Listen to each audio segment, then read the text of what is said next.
Okay, so, today we're really going deep on this one with Mark Fisher and capitalist realism. Is there no alternative? You shared an excerpt with us, and right off the bat, that title, it's easier to imagine the end of the world than the end of capitalism. I mean, wow, that's kind of a lot to unpack, That's right?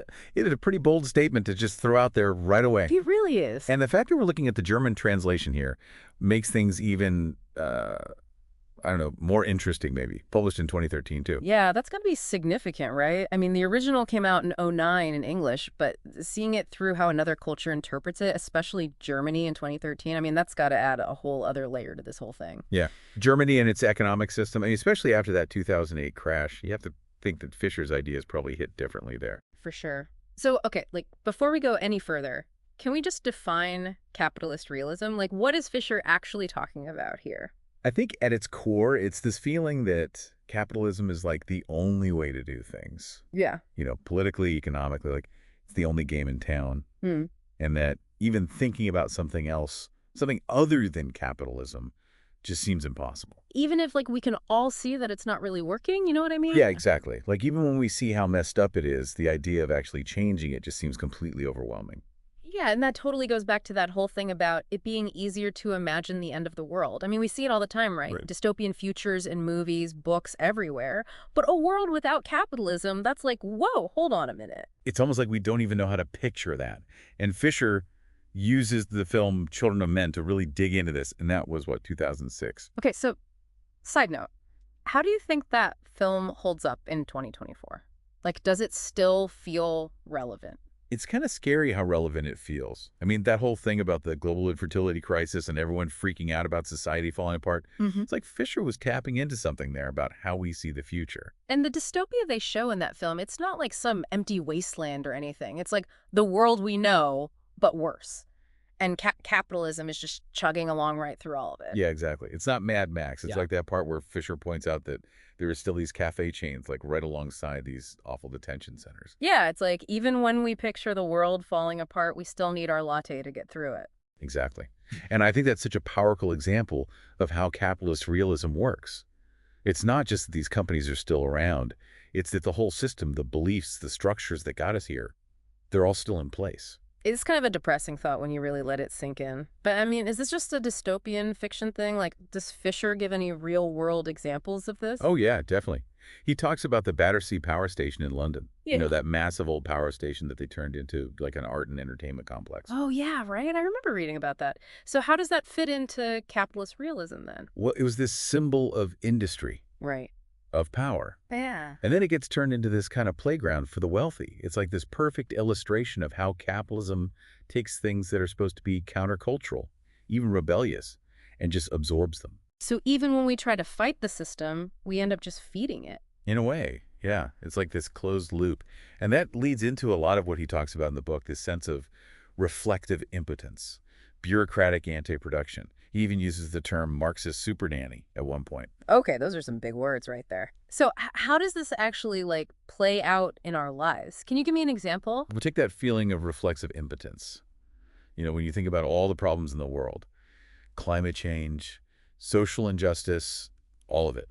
And you feel totally overwhelmed, like you couldn't possibly make a difference. Oh, yeah, all the time. It's like you want to do something, but what can you actually do? That's exactly it. It's like you're not even really in control of those feelings, right? It's like the sister itself is designed to make you feel powerless. Like, why even try? You know? Exactly. And you see that a lot in how people talk about things, too.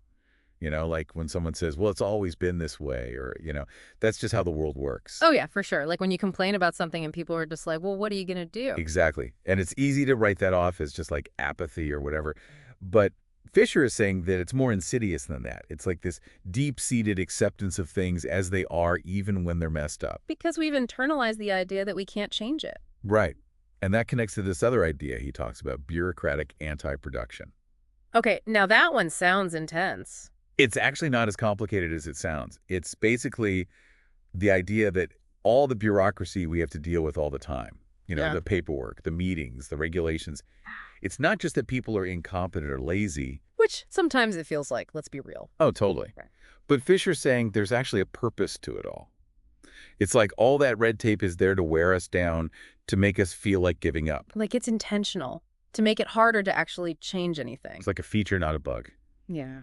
You know, think about any time you had to deal with a big organization at work, getting healthcare, dealing with the government. Don't even get me started on the DMV. Exactly. It's like they're designed to make you feel small and insignificant, like your individual efforts don't matter. Okay. Yeah, and it totally works. Right. And that kind of leads into this whole Marxist super nanny thing that Fisher talks about. It might sound a little out there, but it actually makes a lot of sense when you think about it. Marxist super nanny. Okay, I'll bite. What is Right. that? It's basically this idea that capitalist values, they don't just stay in the economy or in politics. They like seep into every part of our lives. Even like how we raise our kids. Okay, I think I see where you're going with this. So think about it. How much pressure is there on parents to raise successful kids, to focus on achievement competition, Yeah. setting them up to be good Oh, workers? yeah. From like day one, get those good grades so you can get into a good college, so you can get a good job. It's like we're training them to be these perfect little cogs in the machine before they even know what's happening. That is kind of messed up when you put it like that. And that's exactly Fisher's point. It's like we're so surrounded by this capitalist realism that we don't even realize how it's shaping us and our kids. So, with all this working against us, like how do we even start to challenge this stuff? Is it even possible? So if we're all like stuck in this capitalist realism thing, is there any way out? Like what does Fisher even suggest we do about it? It's not like he gives us a step-by-step guide or anything. He wasn't really into like big grand theories about how to fix everything. Okay, so no easy answers then. Not really. But he did believe that understanding how the system works, like really understanding it, is the first step to challenging it. So it's more about like changing the way we think than like starting a revolution or something. Kind of. He talks about how even though things like the 2008 crash or the Occupy movement didn't like overthrow capitalism, they did show that it's not invincible. Right, it's like people started to see the cracks in the system. Exactly. Yeah. And that's what he wanted us to do, to question things, to look for those cracks, to not just accept the way things are. So how do we actually do that? Like, how do we go from seeing the cracks to making them bigger to actually changing things? Well, he puts a lot of emphasis on culture, on like art music books, even things like memes and online communities. Okay, how does that play into all of this? Because those are the spaces where we tell stories, Mm. you know, where we imagine different ways of being, where we connect with each other and start to see the world differently. So it's not just about changing the economy or the government, it's about changing the culture itself. Exactly. Mm. Because capitalist realism, it thrives on this idea that there's no alternative, you know. But when we start to imagine different futures, different ways of living, that's when things start to shift. So we need to get our imaginations back, basically. In a way. Yeah. And it's not just about like passively consuming art or music or whatever. It's about being part of it, creating things. Having conversations like this one, anything that helps us break out of that capitalist realist mindset. So it's like we all have a responsibility to be more creative, to think more critically, to challenge the status quo. Yeah, and to not give up hope, even when it feels like nothing can change. Because even small acts of resistance, small acts of imagination, they can add up. So where do we go from here? Like, Uh-huh. what's the takeaway for someone listening to this right now? What can they actually do? I think the first step is just to be more aware, to pay attention to the ways that capitalist realism shows up in your own life, the messages you're getting from the media, the things you're being told to value, and then start to question those things. Look for alternatives. Connect with other people who are doing the same. Because change doesn't happen overnight, but it does happen. That's a good note to end on, I think. So thank you for taking this deep dive with me today. It's been enlightening, to say the least. It was my pleasure. Always happy to talk about this stuff. And for everyone listening out there, keep thinking critically, keep challenging the status quo, and most importantly, never stop imagining a better world.